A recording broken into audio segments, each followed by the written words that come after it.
First contact and devastation. Captain Alina Reyes stood on the observation deck of the USS Blackstar, Earth's newest and most advanced warship. Through the reinforced viewport, she watched as construction drones applied the final sections of the vessel's unique hull plating, a material so black it seemed to absorb light rather than reflect it. After 5 years of secret development deep within Neptune's shipyards, the Blackstar was nearly ready for its maiden voyage. Beautiful, isn't she? Admiral Zhang appeared beside Reyes, his weathered face reflecting in the glass. The most advanced ship humanity has ever built, Reyes replied, her dark eyes never leaving the massive vessel. At just over 2 kilometers long, the Blackstar dwarfed every other ship in Earth's defense fleet. Though I still question why I was chosen to command her. Zhang smiled. Because you understand restraint, Captain. Most officers with your combat record would be eager to test this ship's capabilities. You understand that sometimes the greatest weapon is the one the enemy doesn't know exists. Reyes nodded. Her decade commanding rapid response vessels had earned her a reputation for calculated precision rather than brute force. When will we be operational? 2 weeks. Just a few more systems tow. Zhang's comm unit chirped urgently. His face darkened as he listened to the message. Confirmed. Lock down all channels. I'm en route. Sir, Reyes asked, tension creeping into her voice. We've lost contact with New Eden Colony. All communications went dark simultaneously. Defense satellites offline. Zhang was already moving toward the exit. Report to the war room immediately. The war room aboard Neptune Station hummed with urgent activity when Reyes arrived. Holographic displays showed the New Eden star system, one of humanity's furthest colonies with nearly 3 million inhabitants.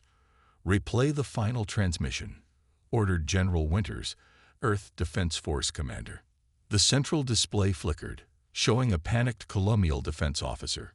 Unidentified vessels emerged from some kind of spatial anomaly. Massive ships, at least 30. Our scanners can't get accurate readings. They're deploying smaller craft now and, God, they're firing. Eden City is. The transmission dissolved into static. That was 18 hours ago, Winters stated flatly. We dispatched the EDF Intrepid to investigate. They arrived at the system edge 30 minutes ago and transmitted this before we lost contact. The display changed to show a distant view of New Eden. Where a thriving colony planet once existed, massive energy weapons carved destructive swaths across the surface. Orbital platforms were already reduced to debris. The camera panned to show enormous vessels unlike anything in human records. Asymmetrical craft with organic-looking protrusions and pulsing energy signatures. We count at least 40 capital ships, a tactical officer reported, each approximately 3 times the size of our largest dreadnought. Who are they? Reyes asked, breaking the stunned silence. Unknown, Zhang replied. First contact, and they didn't bother with a greeting. In the days that followed, 3 more colony systems fell to the unknown aggressors. Limited sensor data from automated beacons revealed a methodical pattern. Communications were the first target, followed by orbital defenses, then systematic bombardment of major population centers. Evacuation ships reported few survivors. A week after the initial attack, humanity learned the name of their enemy. A damaged colony ship limped into Sol system, carrying refugees and a recorded message broadcast by the invaders. Attention, humans. The translation read, your territories are now claimed by the Vexari Empire. Your technology and resources will serve the Empire. Resistance is noted and will be met with appropriate force. The Vexari Emperor, Kralvor, offers mercy to those who surrender immediately. From the limited intelligence gathered, the Vexari appeared to be a highly advanced reptilian species with a rigid caste system and an expansionist ideology. Their technology far outpaced humanity's conventional weapons and defenses. On the bridge of the EDF Valiant, Captain Reyes led a desperate evacuation effort at Proxima Colony, the latest Vexari target. Status on civilian transports, she demanded as her ship shuddered under enemy fire. Last transport clearing atmosphere now, Captain, her tactical officer reported. 87% evacuation complete. The ship rocked violently as another barrage hit their shields. Shields at 23% and failing. Rise gripped her command chair. Position us between those transports and the Vexari cruisers. Divert all power to aft shields and engines. We need to buy them time to reach the jump point. For 30 grueling minutes, the Valiant absorbed punishment meant for the fleeing civilian ships. When the last transport signaled a successful jump, Rise gave the order to withdraw. The Valiant limped away with critical systems failing, barely escaping the system before its drive core threatened catastrophic failure. When they reached Earth, Rise found herself summoned to a classified briefing deep beneath Earth Defense Headquarters. Admiral Zhang and the Joint Chiefs waited in a room so secure that all electronic devices were banned. The situation is dire, Zhang began without preamble. In 6 weeks, we've lost contact with 11 colonies. Our conventional forces are outmatched in every engagement. Conservative estimates put Vexari arrival in the Sol system within 3 months. We need every ship we have on the front lines, General Winters argued, including the Blackstar. Zhang shook his head. The Blackstar remains our ace. The Vexari don't know it exists, and we'll keep it that way until it can make the maximum impact. With respect, Rise interjected, I've just seen what these Vexari ships can do. Even the Blackstar's conventional armaments won't be enough against a full invasion fleet. That's why you're here, Captain, Zhang said with a grim smile. You're being reassigned. Effective immediately, you're taking command of the Blackstar. Rise followed Zhang to a secure hangar where a stealth shuttle waited. During the flight to Neptune's hidden shipyards, he explained the truth about the Blackstar, a truth known to only a select few in Earth's leadership. The Blackstar was never meant to be just another warship, Zhang explained. It's a testbed for experimental technologies we've been developing for decades. Technologies that, until now, seemed too dangerous or unpredictable to deploy. In the shipyard's most secure laboratory, Dr. Aisha Sato, the Blackstar's chief scientist, revealed the ship's true capabilities. We call it phase shift technology, she explained, manipulating a holographic model of the ship. Theoretical physics suggested it might be possible to partially shift an object into an adjacent dimensional space, not fully transporting it, but altering its interaction with normal spacetime. In practical terms, Rise asked. Invisibility is just the beginning, Sato replied with barely contained excitement. When phased, conventional sensors can't detect the ship. Weapons pass through it. And most importantly, we can control the phase state of the ship's quantum weaponry, allowing our attacks to bypass enemy shields completely. If this technology works, Rise began, why haven't we deployed it? Zhang's expression darkened. Because it's dangerous, untested in actual combat, and because we didn't have a clear understanding of the power requirements. The initial designs would have burned out after a single engagement. And now? Now we have no choice, Zhang said. Dr. Sato believes she's solved the stability issues. The Blackstar is humanity's last hope. Over the next weeks, as more human colonies fell to the Vexari advance, Rise worked tirelessly with her newly assembled crew to prepare the Blackstar. The ship's systems were unlike anything in Earth's fleet, requiring new tactical doctrines and operational protocols. During a rare quiet moment, Rise stood alone on the observation deck, watching as technicians applied the final calibrations to the phase shift drive. Behind her, the door hissed open. Penny for your thoughts, Captain, Dr. Sato asked, joining her at the viewport. I'm wondering if we're placing too much hope in untested technology, Rise admitted. The reports from the front lines grow worse each day. The Vexari aren't just defeating our forces, they're slaughtering them. Sato was quiet for a moment. My grandfather was at Hiroshima, she finally said. He told me that the most terrifying weapons are those that arrive before the world is ready for them. But sometimes they're necessary. And you believe the Blackstar is necessary. I believe, Sato replied carefully, that the Vexari are counting on a conventional response from us. They've calculated our military strength, our technological capabilities, and they've concluded we can't stop them. She gestured toward the massive ship beyond the glass. They haven't factored the Blackstar into their equations. Reyes nodded slowly. Then we need to make sure their first encounter with it is also their last. 3 days later, Admiral Zhang delivered the news they'd been anticipating and dreading. The Vexari have entered the Sol system, a fleet twice the size of any we've encountered before. They'll reach Mars in approximately 72 hours. Reyes studied the tactical projections. Earth is mobilizing everything we have. Every ship, every defense platform. But the projections aren't optimistic. Jean looked at her with grave intensity. The Blackstar will remain dark until the optimal moment. We need you to wait, Captain. Wait until the Vexari commit their forces, until they believe victory is assured. Only then will you strike. Reyes felt the weight of humanity's future settling onto her shoulders. And if the phase technology fails, then at least we fought to the last, Zhang said simply. But I have faith in this ship, this crew, and especially its captain. He extended his hand. Good hunting, Captain Reyes.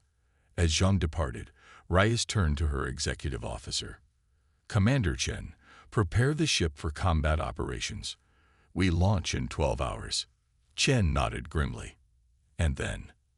Reyes stared at the tactical display, showing the approaching Vexari Armada. And then we show the Vexari Empire why they should have never attacked Earth. The hidden advantage.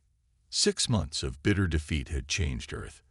As Captain Alina Reyes walked through the underground command center beneath Olympus Mons on Mars, she saw determination replace the initial shock on the faces of military personnel.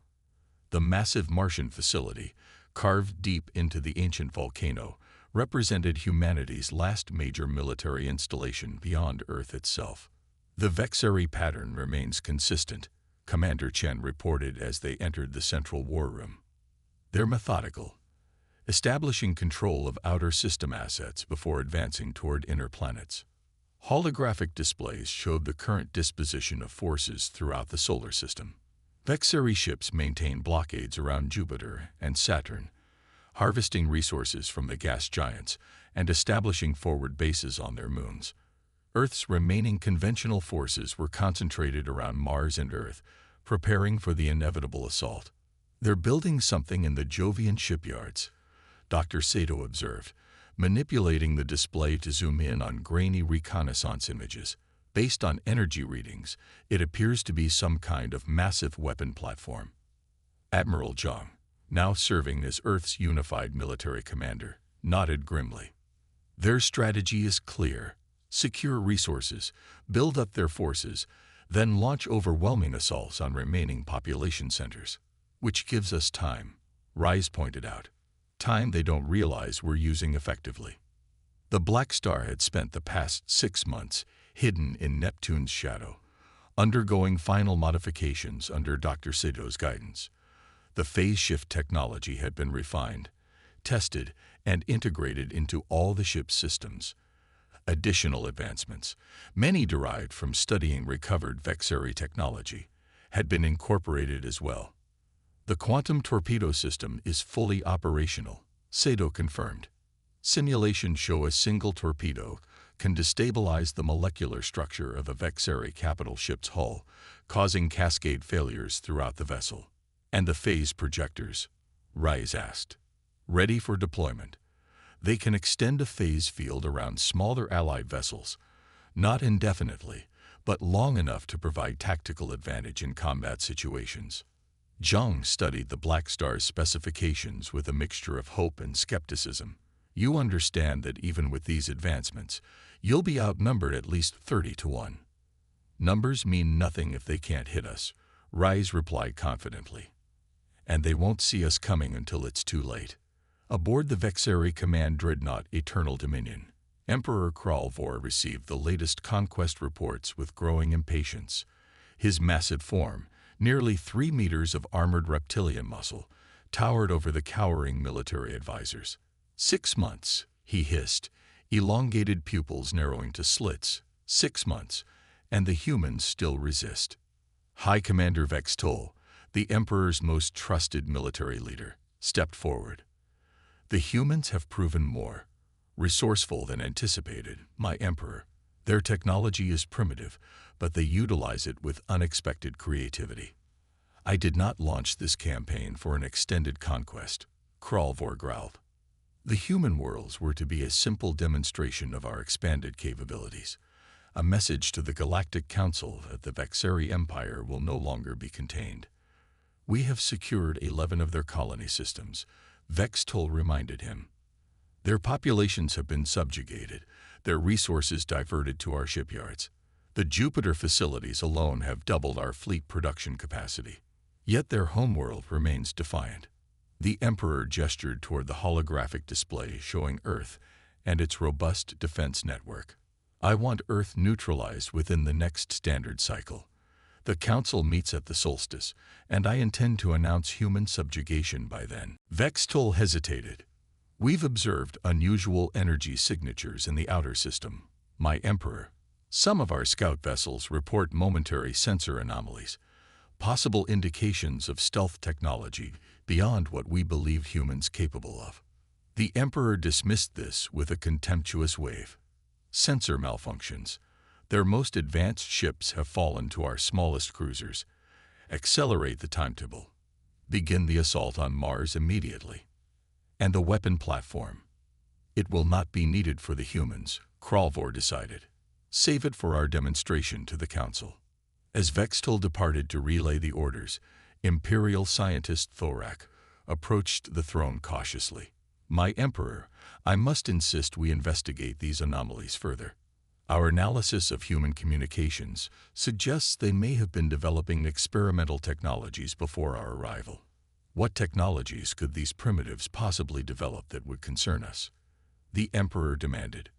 Unknown, my Emperor, but their scientific archives contain theoretical research into dimensional physics that, while rudimentary, follows similar paths to our own early phase shift experiments. The Emperor considered this briefly. Dispatch a science vessel to investigate these anomalies, but do not delay the Mars assault. I grow weary of this minor conquest consuming so much of our attention. Back aboard the Blackstar, now positioned in a stable orbit within Neptune's rings, Captain Rice addressed her assembled senior officers. The ship had been operating on minimal power to avoid detection, and the crew had endured months of silent running protocols. The waiting is over, she announced. Vexari forces are mobilizing for what intelligence believes will be their final push, starting with Mars. Admiral Jung has authorized Operation Thunderstrike. Commander Chen activated the tactical display. The plan has 3 phases. First, we'll strike the Vexari staging area near Europa, targeting their supply lines. Second, we'll engage their fleet at Mars, providing cover for our conventional forces. Finally, we make a direct assault on their command ship.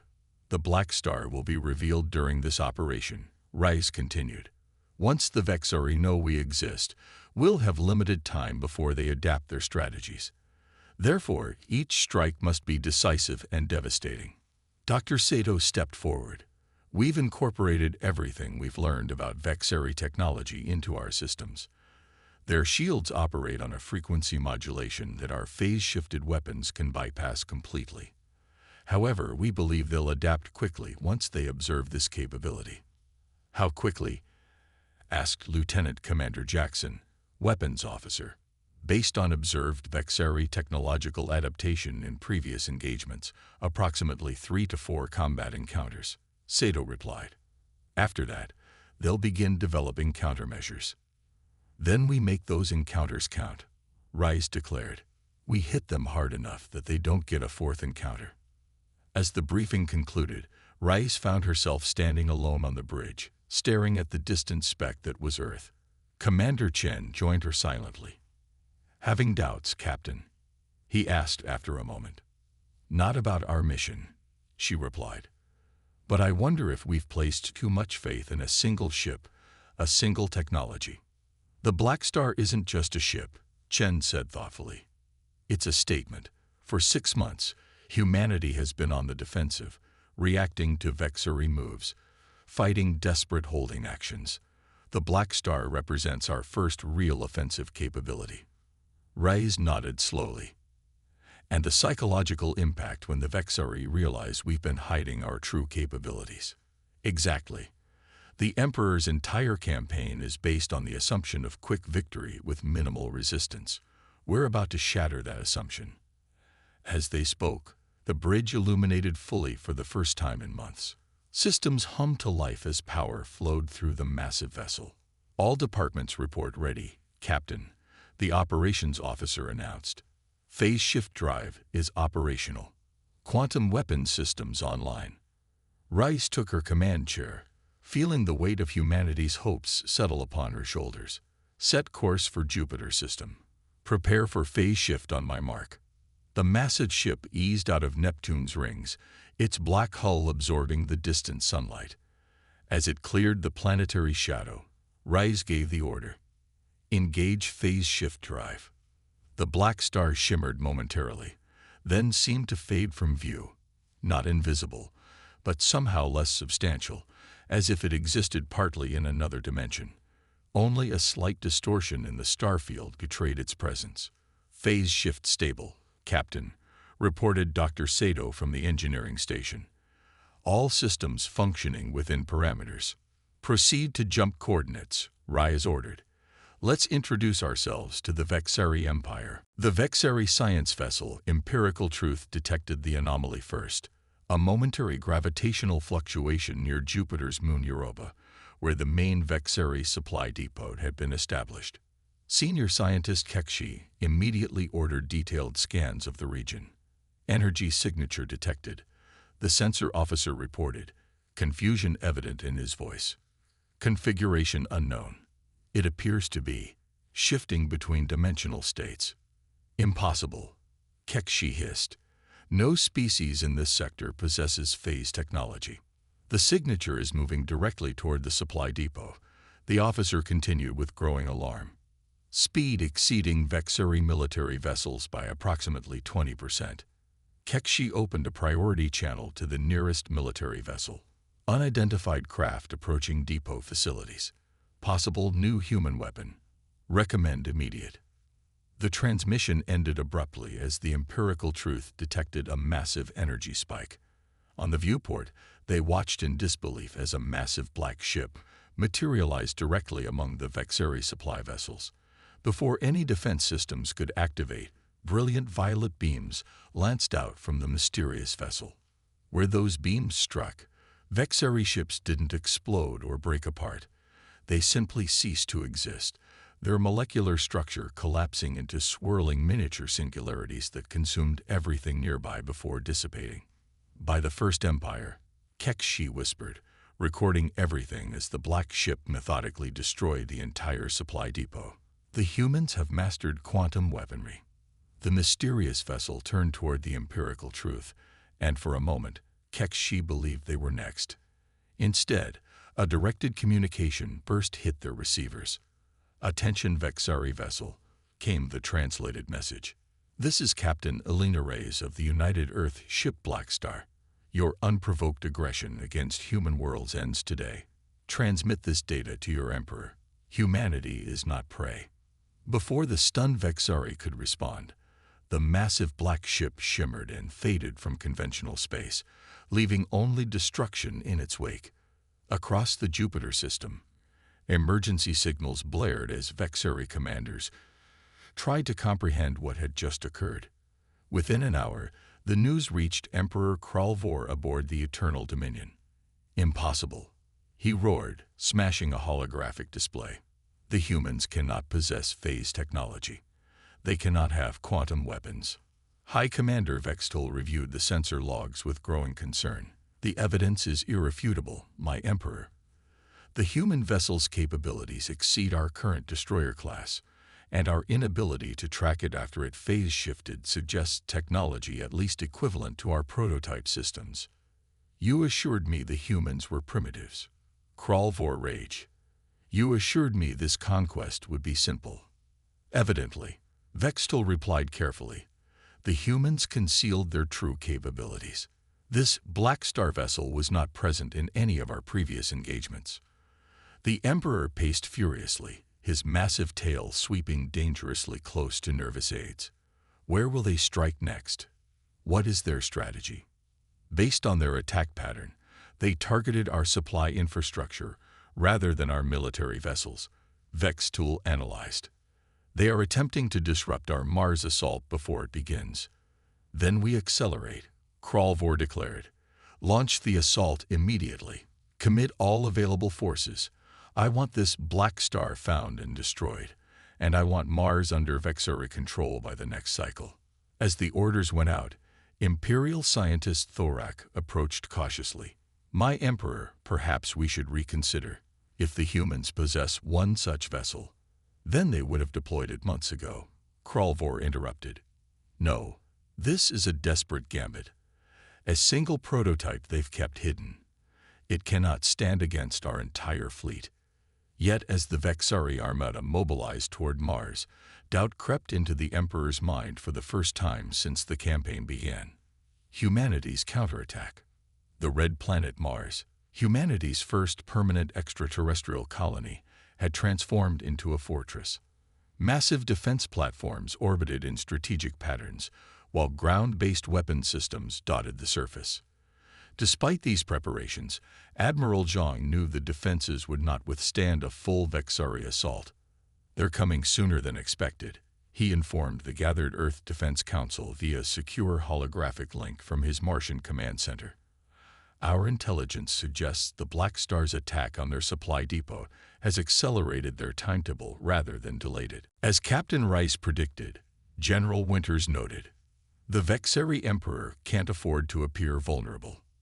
Current estimates, asked President Kavita Sharma, her hologram flickering slightly with the transmission delay from Earth. The Vexari fleet will reach Mars orbit in approximately 6 hours, Zhang replied grimly. Over 200 combat vessels, including 43 capital ships. Our combined Earth-Mars fleet numbers 68 vessels, most of them already damaged from previous engagements. And the Blackstar. On station and awaiting optimal engagement parameters, Captain Rice will spring the trap when the Vexari commit their forces. President Sharma studied the tactical display soberly. The civilian evacuation. 80% complete. We've prioritized scientific personnel and children. The remaining transports will launch continuously until the Vexari arrive.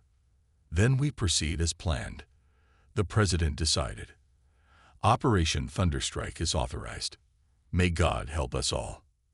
As the conference ended, Zhang stepped to the command center's observation dome.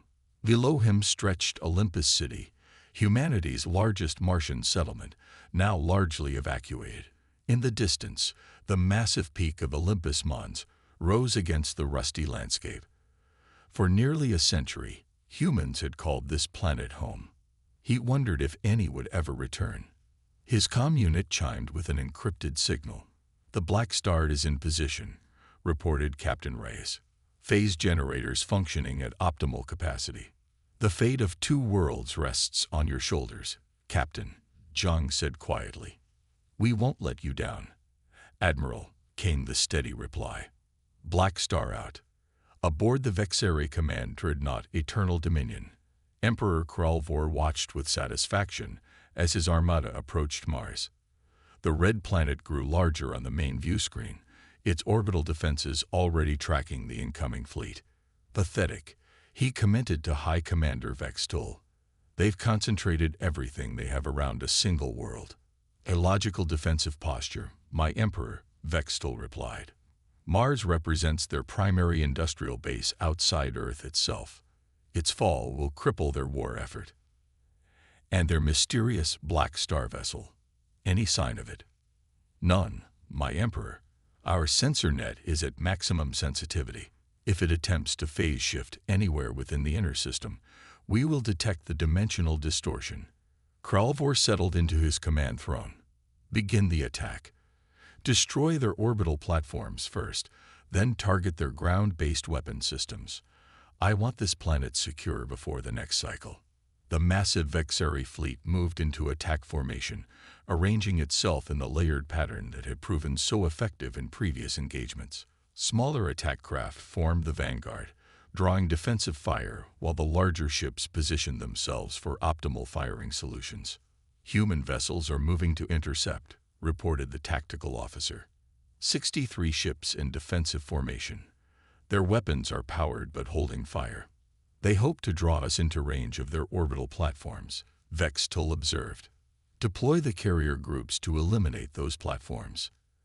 As ordered, 20 Vexari carriers moved to flanking positions, launching swarms of strike craft toward the Martian orbital defenses.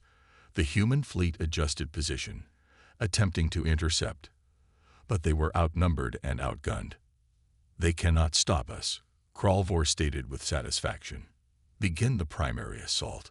The forward elements of the Vexari fleet opened fire, their energy weapons streaking toward the human defenders. Several smaller Earth vessels were hit immediately, shields flaring and failing under the onslaught.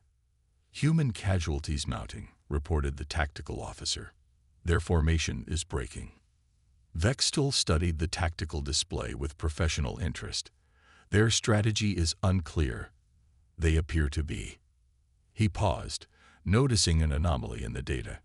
Energy fluctuation detected near Phobos. Before he could investigate further, alarms blared throughout the command deck. Dimensional distortion detected, shouted the sensor officer. Massive signature. Directly behind our rear echelon. Kralvor rose from his throne. The Blackstar. Confirmed, Vextal replied tensely. It has phase shifted into position behind our support vessels. On the tactical display, a massive black shape materialized in the midst of the Vexari supply and medical ships. Brilliant violet beams lanced out immediately, each striking with pinpoint precision. Where they touched, Vexari vessels simply ceased to exist, their matter converted to energy in catastrophic quantum reactions. All vessels, target that ship, Kralvor roared. But the Blackstar was already moving, its phase shift drive allowing it to seemingly glide through solid matter. It passed directly through several Vexari destroyers, its quantum weapons firing continuously. As it emerged from the Vexari formation, dozens of enemy ships lay shattered in its wake. It's heading for the main fleet, Vextal reported, attempting to coordinate response. Before the Vexari could reorganize, a new threat emerged. The human fleet, which had appeared to be retreating, suddenly reversed course. Their formation tightened as they accelerated toward the now disorganized Vexari vanguard. What are they doing? Kralvor demanded. They cannot hope to match our firepower. The answer came moments later as the Blackstar executed another phase shift, reappearing directly in front of the advancing human fleet. For a brief moment, it seemed to pulse with energy. Then a shimmering field expanded outward, enveloping the entire human formation. The human fleet has disappeared from sensors, the tactical officer reported in confusion. Not disappeared, Vextal corrected, his voice tight with concern. They've phase shifted. The Blackstar has extended its field to protect their entire fleet. The implications were staggering. The human vessels, now partially shifted into another dimensional plane, advanced through the Vexari formation untouched by enemy fire. Their own weapons, however, remained devastatingly effective. Synchronized salvos tore through Vexari vessels that couldn't target what their sensors couldn't fully detect. Impossible, Kralvor roared. No phase generator can extend that far. Evidently, the humans have overcome that limitation. Vextal replied grimly. We're losing ships at an unprecedented rate. The battle devolved into chaos as Vexari commanders tried to coordinate against an enemy they couldn't properly target. The Blackstar moved throughout the battlefield, its quantum weapons decimating larger vessels, while the phase-shifted human fleet systematically eliminated smaller craft. Within an hour, the tide had turned completely. The once mighty Vexari Armada had lost nearly half its ships, while the human fleet remained largely intact within its protective phase field. We must withdraw and regroup, Vextul advised urgently. This technology requires study before we can counter it effectively. For the first time in his reign, Emperor Kralvor faced the possibility of defeat. His mandibles clicked in agitation as he considered his options.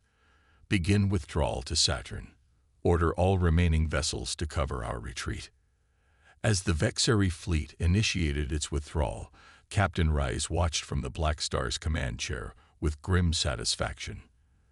They're running, Commander Chen observed. Do we pursue? Not yet, Rice replied. The phase projectors can't maintain the field indefinitely. Order our fleet to hold position and secure Mars orbit. Admiral Zhang's voice came through the comm. Impressive work, Captain. The Vexari didn't expect that maneuver. The phase projectors performed beyond expectations, Rice confirmed. Dr. Sato's modifications worked perfectly. But we can't maintain a field that size for more than a few hours before risking system overload.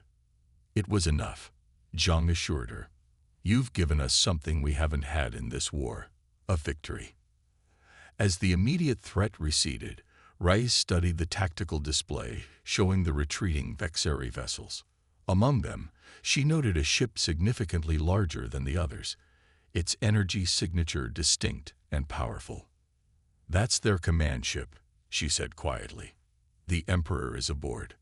Beyond our range now, Chen pointed out.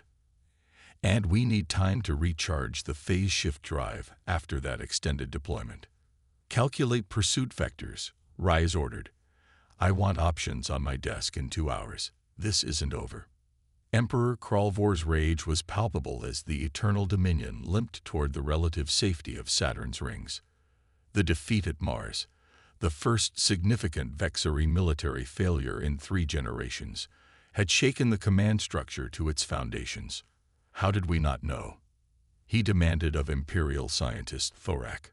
How did human technology advance so rapidly? They didn't advance rapidly, my Emperor, Thorak replied cautiously. They concealed their true capabilities. Our initial assessment was based on the technology they openly displayed. The Blackstar represents a research program they kept hidden, perhaps for decades. Could they have more such vessels? Unknown. Construction of a ship with these capabilities would require enormous resources. It's possible this is a prototype, their only functional vessel with this technology. High Commander Vextul entered the Imperial chamber, his normally perfect posture now slightly stooped from exhaustion. Damage reports,